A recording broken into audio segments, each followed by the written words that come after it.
I'm here with Kathi from Four Hands Furniture. Kathi, what can you tell me about Four Hands? There's a lot to tell you about Four Hands.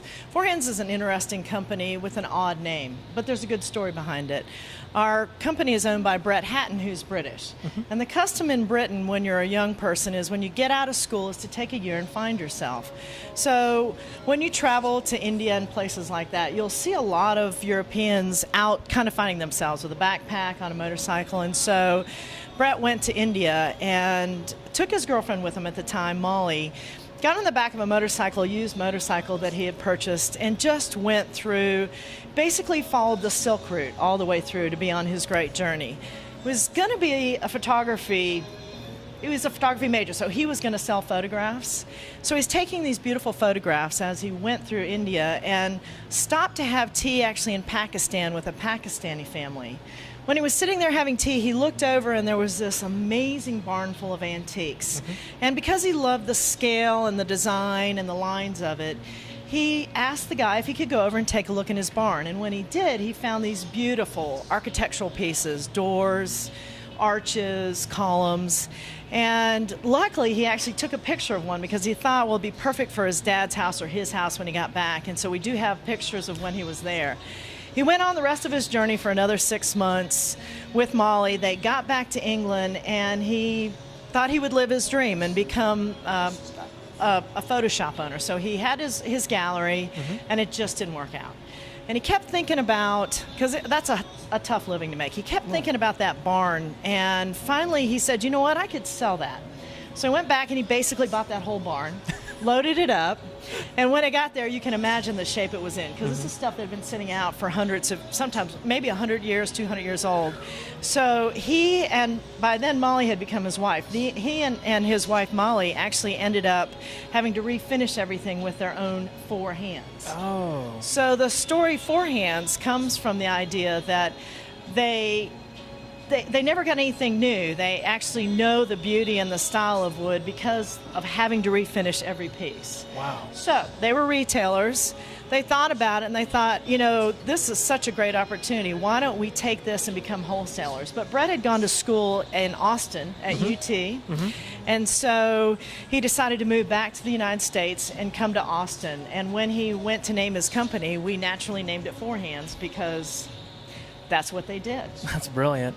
The good news about that is that we actually know about our finishes. We actually know about wood because our owner, a lot of owners don't have that unique opportunity to really see what it means to have the right finish.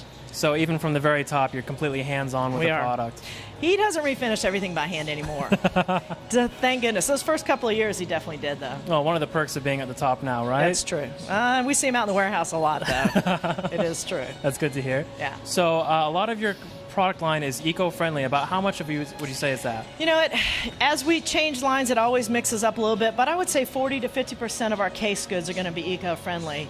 And it's something we were doing before it was the vogue thing to do. We were doing eco-friendly just because it was the right thing to do, and we love the look of mango wood, and we love the materials that we were using. Excellent. So tell me about mango. How does that differentiate from any other hardwood? Mango.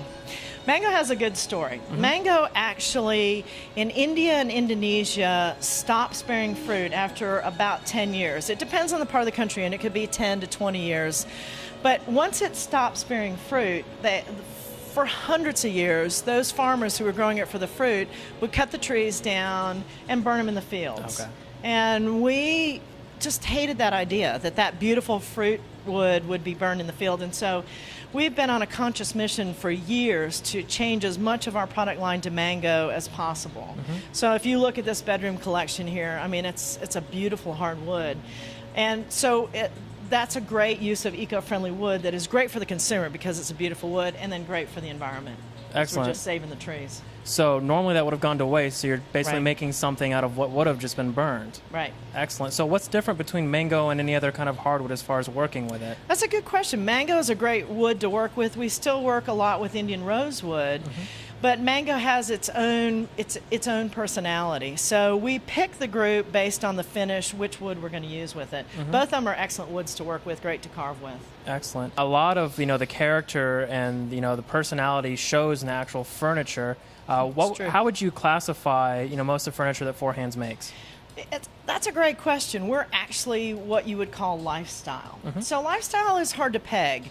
If you look around our showroom, we're not contemporary, we're not traditional, just either one of them. We're a mix of different pieces and actually different personalities, as you say it.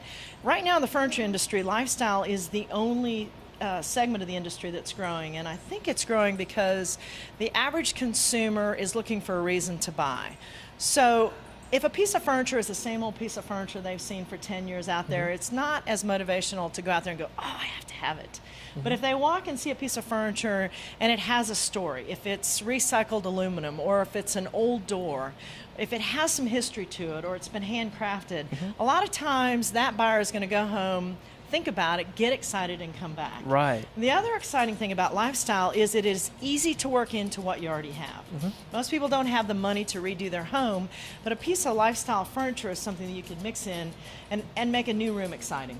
That's excellent. Well, I have to say that Four Hands is some of the most beautiful furniture I've seen here in Atlanta. Thank you. Thank you for your time, Kathy. You bet. Love hearing the story, and we'll be sure to see you again later on in the show. Awesome. All right, Great. thank you. Thanks.